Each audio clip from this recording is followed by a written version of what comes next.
So, you've taken the leap toward freedom. You've made the decision to transform your life and put your all into healing your chronic symptoms and anxiety. There's just one problem. Healing isn't easy. In fact, although worth every ounce of the struggle, it is very difficult. And in all honesty, my opinion is that the difference between those who heal and those who do not heal are simply the ones that kept going, regardless of the obstacles and the tough times.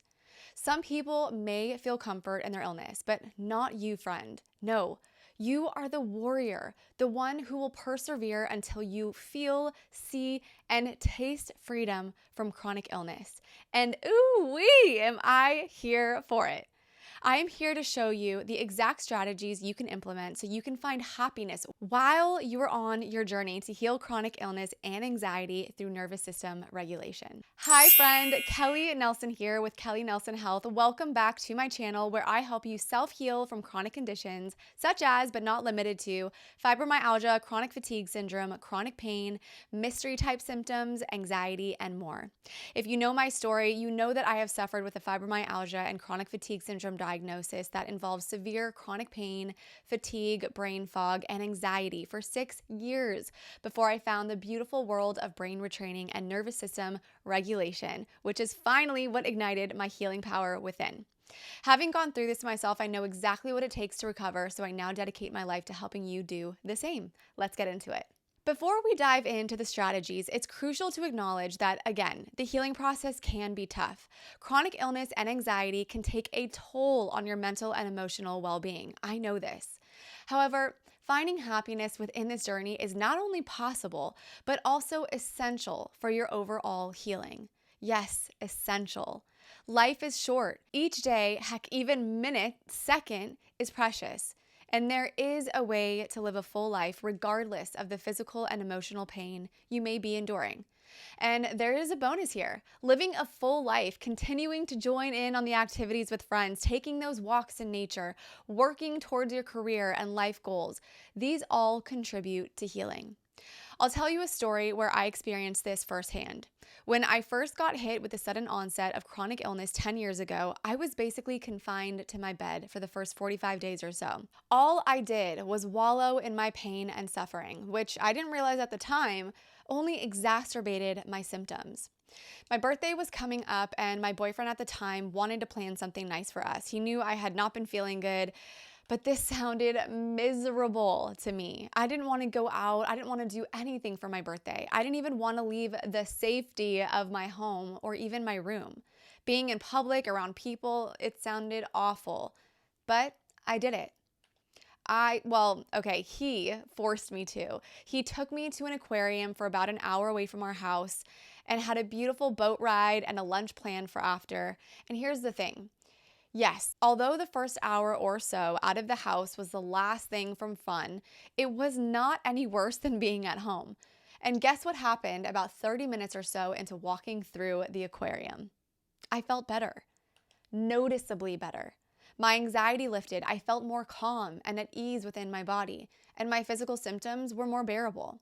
I couldn't believe it. But looking back now, knowing everything I now know about the nervous system, it made all of the sense in the world. Because here's what's going on when you continue to engage in normal life with chronic symptoms. You're experiencing psychological benefits by leaving the house and participating in social activities. This boosts your mood and mental well-being, which means less stress and more sense of control. Interacting with others, enjoying new experiences, and feeling a sense of purpose reduces those feelings of isolation and depression commonly associated with chronic illness. Being around friends, family, or other support groups help you feel safe, more understood, and cared for. And when you're experiencing physical activity at any level, might I add, you are also experiencing a distraction from your symptoms. When you focus on activities and interests outside of your illness, you'll notice a reduced perceived pain and discomfort, at least temporarily. Now that you know what can be gained by continuing to live a happy, quote-unquote, normal life, let's get into what you're really here for, because I respect your time. Let's get into the hows behind continuing to live that happy, joyous life while healing. One of the first steps in finding happiness during your healing process is practicing self-compassion. This means being extremely kind to yourself. Healing takes time, and setbacks are part of the journey. This is the time to always put yourself first, and I don't want you feeling one bit of guilt for it. I just will not allow it. I actually prefer to not even call them setbacks, and instead, I like to call them dips because I don't believe the obstacle is a setback. Remember that it's okay to not be okay sometimes. Instead of pushing feelings away, invite them in, comfort them, tend to them. When you do this, you are releasing the feelings. When you push feelings away, you are actually making them bigger. A great way to release feelings is to write yourself a compassionate journal entry. Talk to you. Honor your feelings, fears, your frustrations.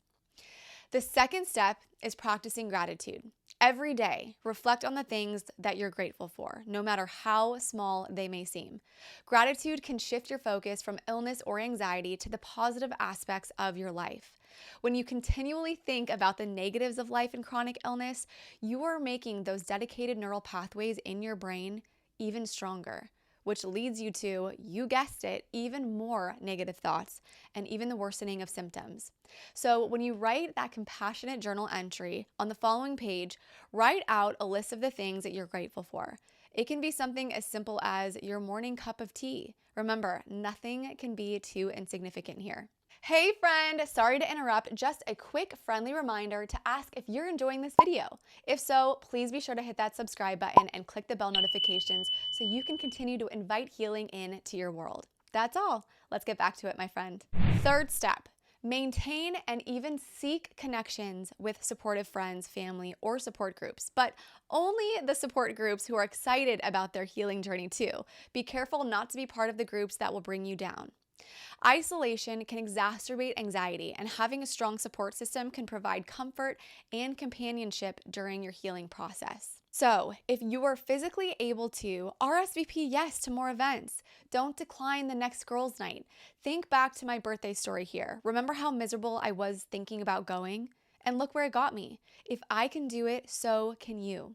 Now, I appreciate that not everyone is able to leave the house due to physical limitations, but that still doesn't mean that this can't apply. Invite your friends over. Have them bring the gathering to you. Set up a high tea group FaceTime where you all have your favorite hats on, you sip on your favorite tea. Also, can I be invited to this high tea? Because seriously, this sounds really fun. Fourth step. Stay on top of mindfulness and breathing exercises. This will help you stay in the present moment and feel more grounded. Focusing on your breath and being mindful of your body's sensations can ease anxiety and create a sense of peace, leaving you feeling more happy. Remember what I said about honoring your feelings, having compassion for them, and inviting them in so that you can release them? Well, the same goes for here.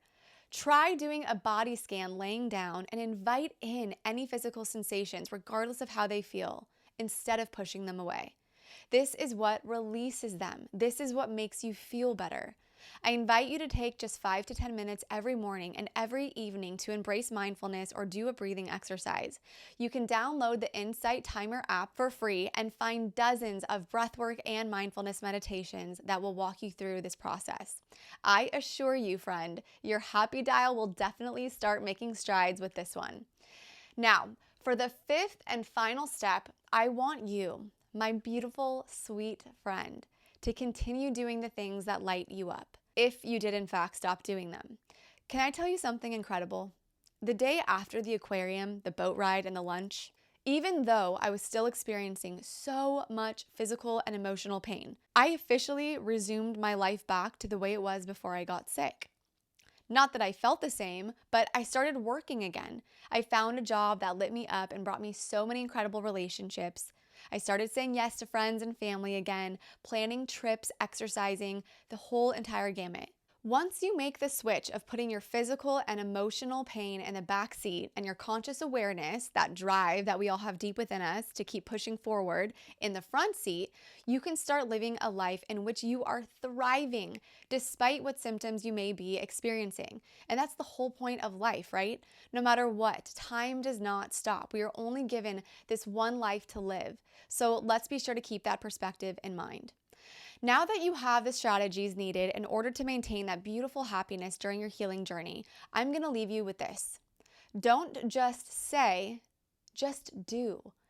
Don't say to yourself, I'm going to implement what Kelly told me. That's some great advice. I want you to do it. Just start taking action. That first action step will make all the difference, so you don't forget it, my friend. Finding happiness during the healing process is entirely possible. It starts with understanding your nervous system, practicing self-compassion, cultivating gratitude, and building a strong support system. Remember, your journey may be challenging, but it is also an opportunity for personal growth and happiness. Take it one step at a time, and don't forget to celebrate your progress along the way. If you feel this video helped you understand how you can achieve a beautiful, happy life while healing, please be sure to hit that subscribe button. Although this channel is new, I don't ever plan on putting a stop to these videos because helping you and others heal is truly my biggest passion in life. And the more that you subscribe, the more people can be helped. You can also hit the bell notification so you can be notified when my next video comes out. Thanks so much for watching. I'll see you next time. Happy, healthy healing. Bye.